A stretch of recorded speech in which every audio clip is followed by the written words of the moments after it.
I'm 76 years old, and 6 years ago I fell apart. Not the kind of fallen apart where you break a hip or lose your memory. The kind where you wake up one morning and realize you have nothing to do, nowhere to be, and nobody who needs you anymore. For 38 years, I was a high school math teacher. I woke up at 5:30 a.m., taught 5 classes a day, graded papers until 9 p.m., and I loved it. My life had structure, purpose, and meaning. Then at 70, I retired, and everything stopped. The alarm clock went silent. The calendar went blank. The phone stopped ringing.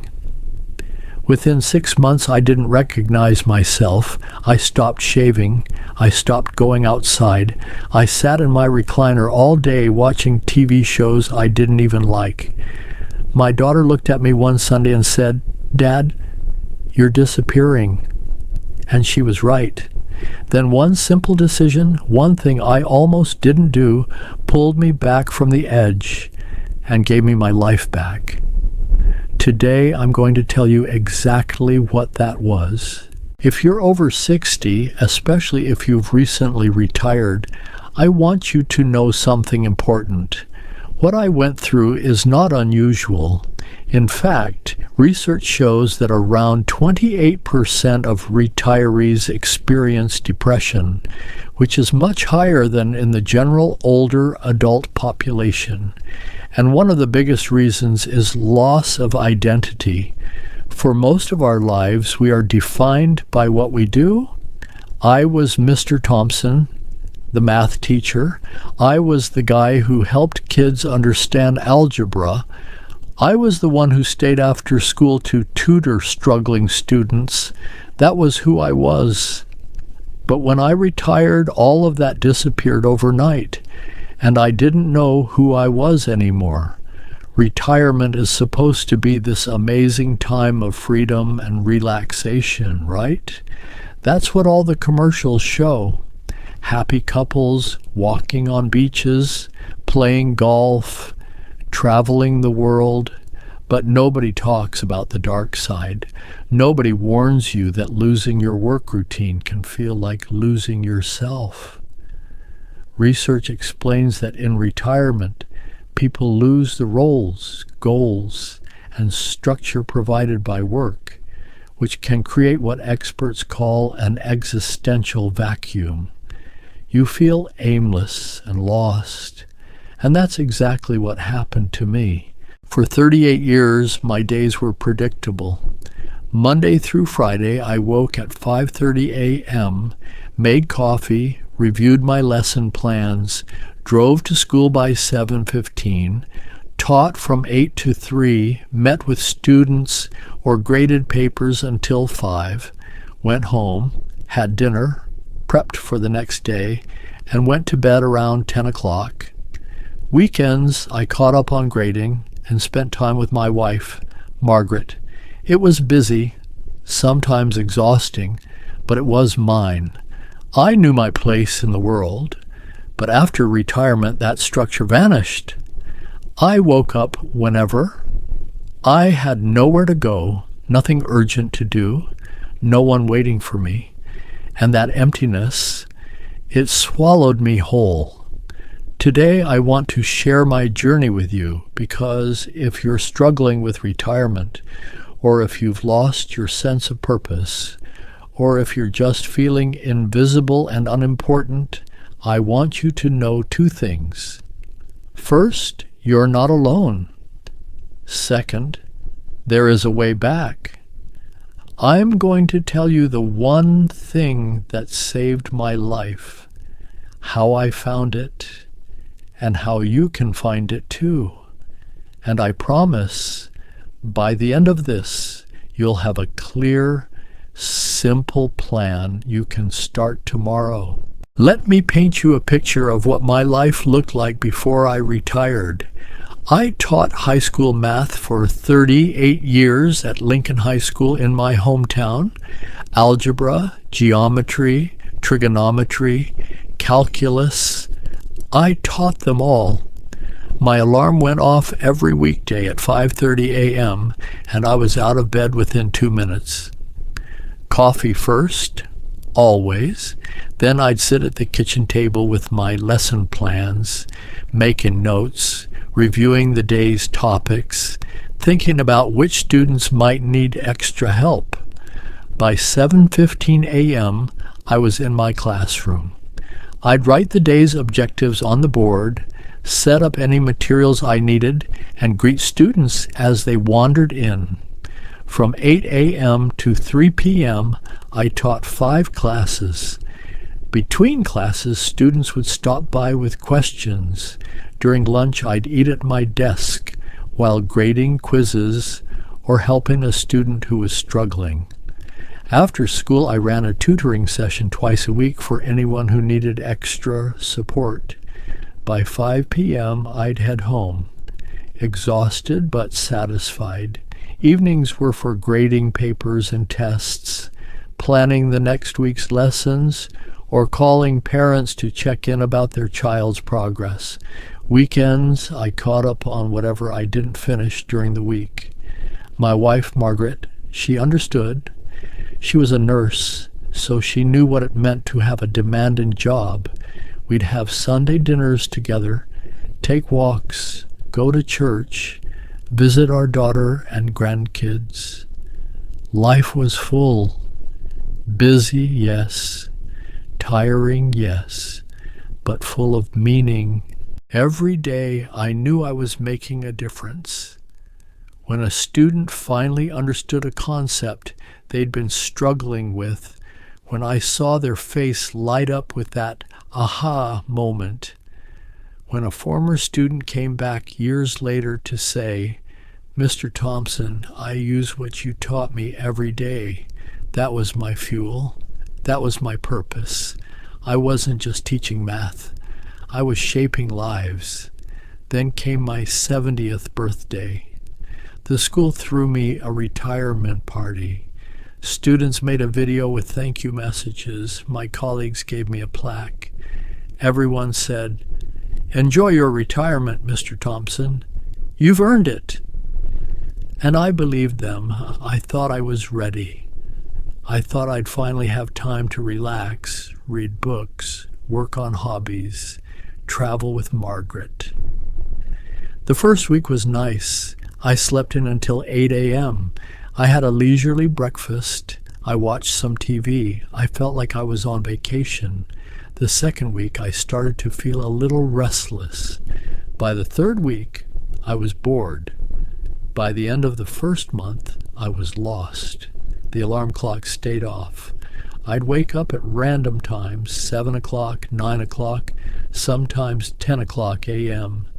I'd shuffle into the kitchen in my pajamas, make coffee, turn on the TV, and sit there.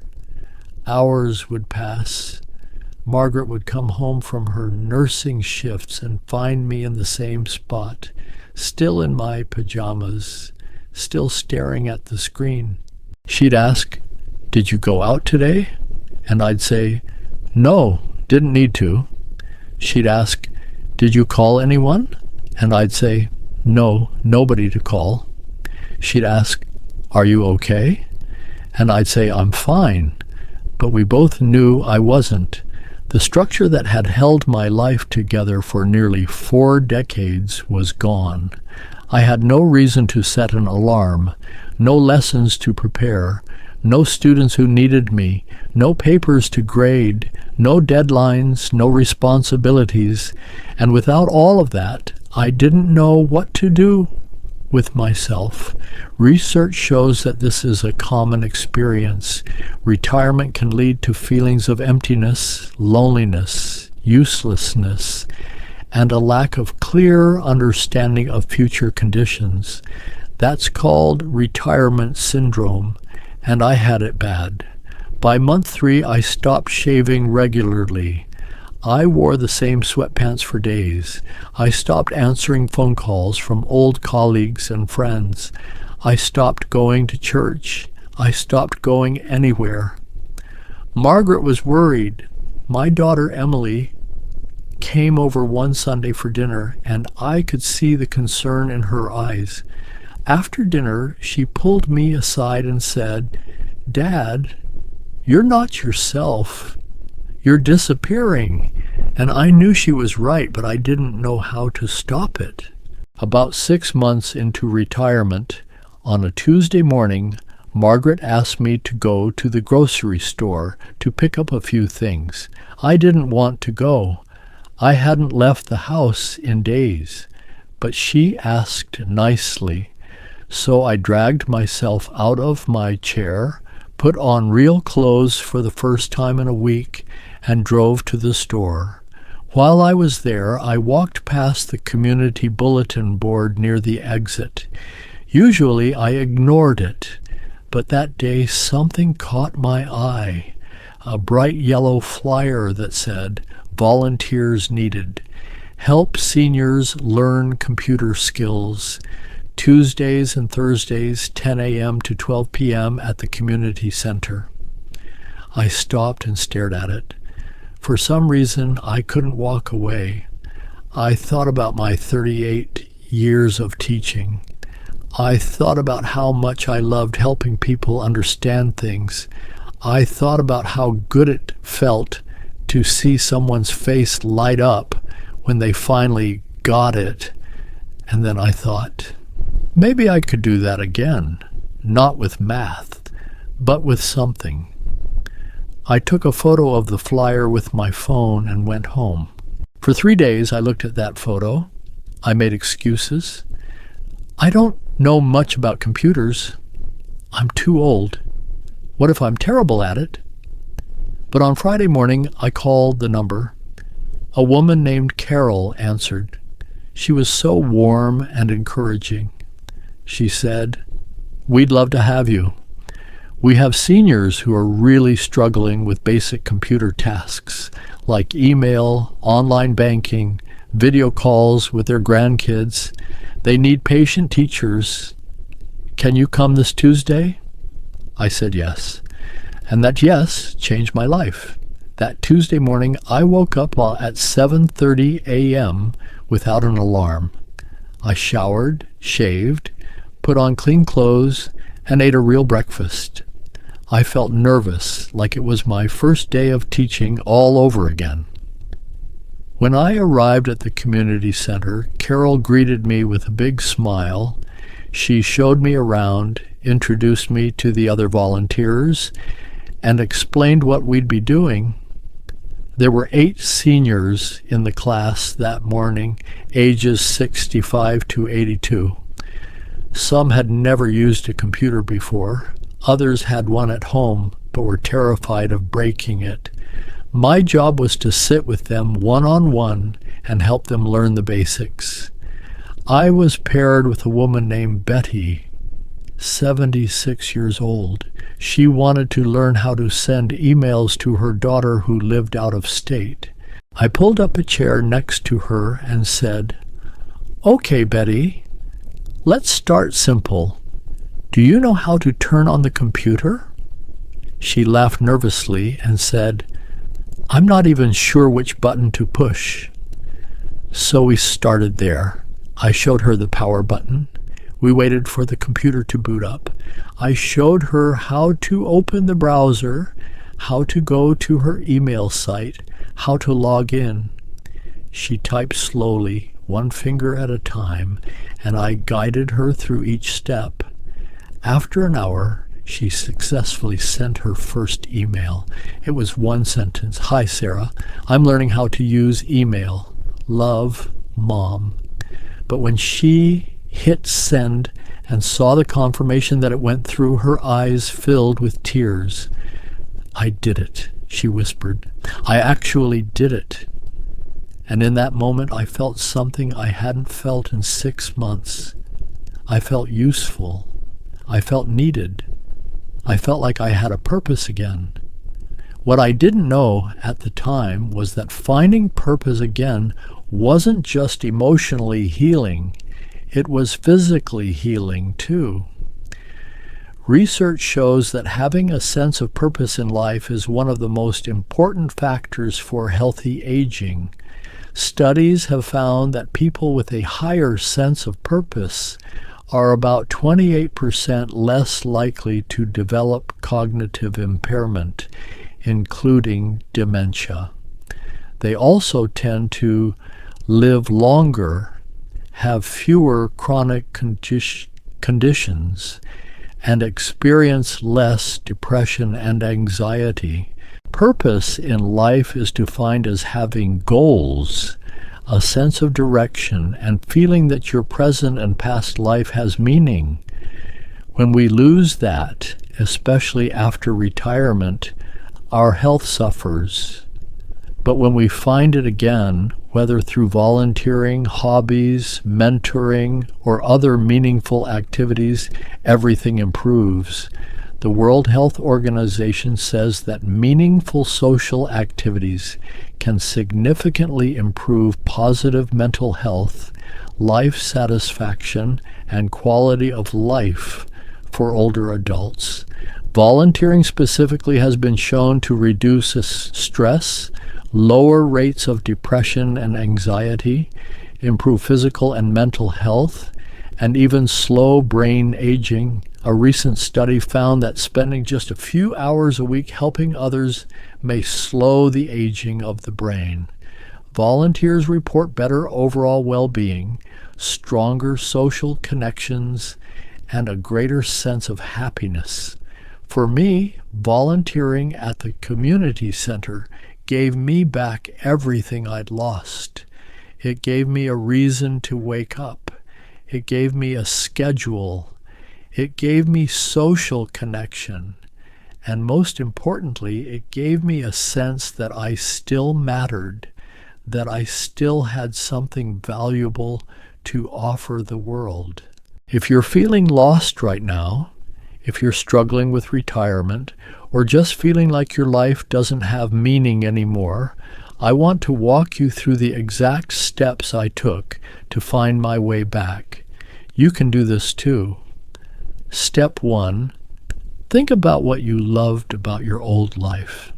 For me, it was teaching, helping people understand new things, seeing them succeed. For you, it might be organizing things, working with your hands, caring for people, solving problems, being outdoors. Write down 3 things you loved about your career or your life before now. Step 2, look for opportunities that match those loves. If you loved teaching like me, look for tutoring, mentoring, or volunteer teaching opportunities. If you loved organizing, maybe volunteer at a food bank or library where they need help sorting and organizing. If you loved caring for people, maybe volunteer at a hospital or nursing home. If you loved being outdoors, maybe join a community garden or park cleanup group. Step 3, start small. Don't commit to something huge. Start with just a few hours a week. I started with 4 hours a week, 2 mornings. That was manageable and not overwhelming. Step 4, make the call or send the email. This is the hardest step because your brain will tell you all the reasons not to do it. Do it anyway.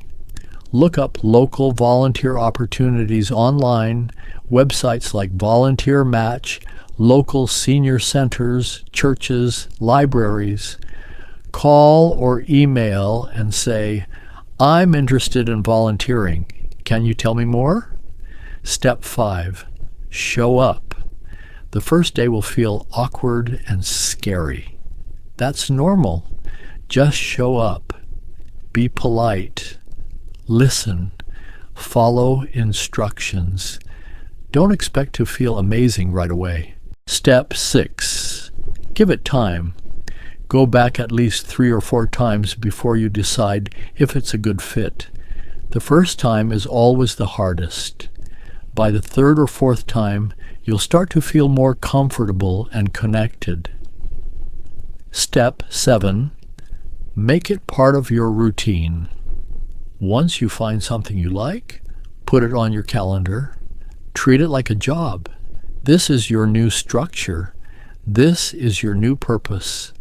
For me, Tuesdays and Thursdays became sacred.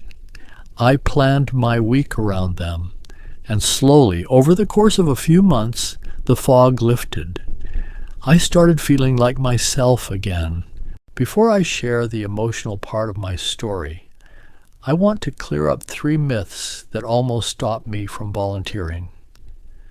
These myths are dangerous because they keep people stuck. Myth 1. I'm too old to learn something new or be useful. This is the lie I told myself for 6 months. I thought, I'm 70, I'm retired, my useful years are behind me. But that's completely false. Research shows that older adults who engage in meaningful activities like volunteering experience better physical and mental health, reduced risk of cognitive decline, and longer life expectancy. Age is not a barrier. The World Health Organization specifically says that meaningful activities significantly improve mental health and quality of life for older adults at any age. You are never too old to make a difference. Myth 2. If I need to find purpose, it means I failed at life. I felt ashamed when I realized I was depressed and lost. I thought, I had a good career, I raised a family, I should be satisfied. But needing purpose after retirement is not failure. It's normal. Studies show that 28% of retirees experience depression, often because they lose their work identity, routine, and social connections. Retirement is a massive life change. It's okay to struggle with it. It's okay to need help. You're not weak. You're human. Myth 3. Volunteering is just for people with nothing better to do. I used to think volunteering was something bored people did to fill time. But the truth is, volunteering is medicine. Research shows it reduces stress, fights loneliness and depression, improves cognitive function, and gives structure and meaning to life. Volunteering is not a hobby, it's a health strategy. It's how we stay connected, engaged, and alive. If any of these myths have been holding you back, I want you to let them go right now. Write them down and cross them out. They are lies. You are not too old. You are not a failure. And finding purpose is not optional. It's essential. I want to tell you about the moment I knew I was going to be okay. It was about 4 months after I started volunteering. I was working with a man named George, 78 years old. He'd never used a computer in his life. His grandson lived across the country, and George desperately wanted to learn how to video call him so he could see his great-grandkids. We worked together for 3 weeks. George was patient with himself, and I was patient with him. We practiced opening the video call app, clicking the right buttons, adjusting the camera. And then one Tuesday morning we did it. We called his grandson, and the screen lit up with the faces of his great-grandkids. George's face just crumbled. He started crying.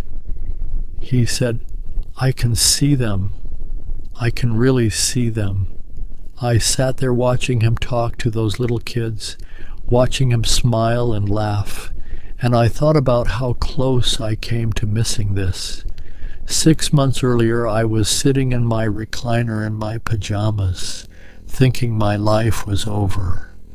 And now, here I was, helping a man see his great-grandkids for the first time through a screen. That mattered. That was real. That was purpose.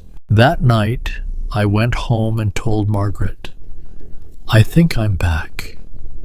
She hugged me and said, "I know, I can see it in your eyes. If you're struggling right now, if you're feeling like your life is over, like your best years are behind you, I need you to hear this. Your life is not over. You still have so much to give. Purpose doesn't have to be grand or dramatic. It can be small and quiet. It can be helping one person learn one thing. It can be showing up 2 mornings a week.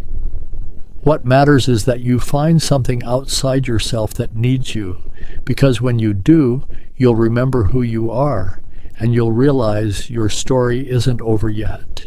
So here's what I want you to remember. At 70, I fell apart. I lost my identity, my routine, my sense of purpose. For 6 months, I was a shell of myself. But then I made one decision. I called a phone number on a flyer. I said yes to volunteering. And that one decision saved my life. It gave me back my routine, my social connection, and my sense that I still matter. If you're over 60 and you're feeling lost, I have a challenge for you. This week, write down 3 things you loved about your life before now. Then look for one small opportunity to contribute. It could be volunteering, joining a hobby group, mentoring someone, helping a neighbor, anything. Just one small step.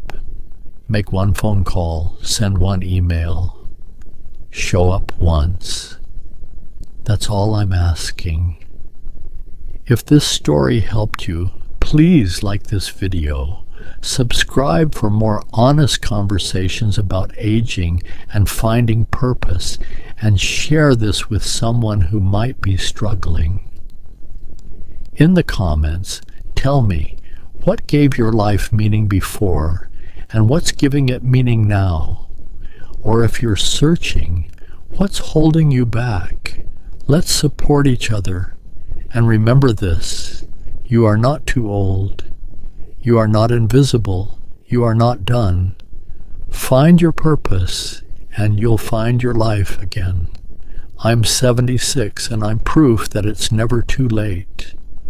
Thank you for being here with me today.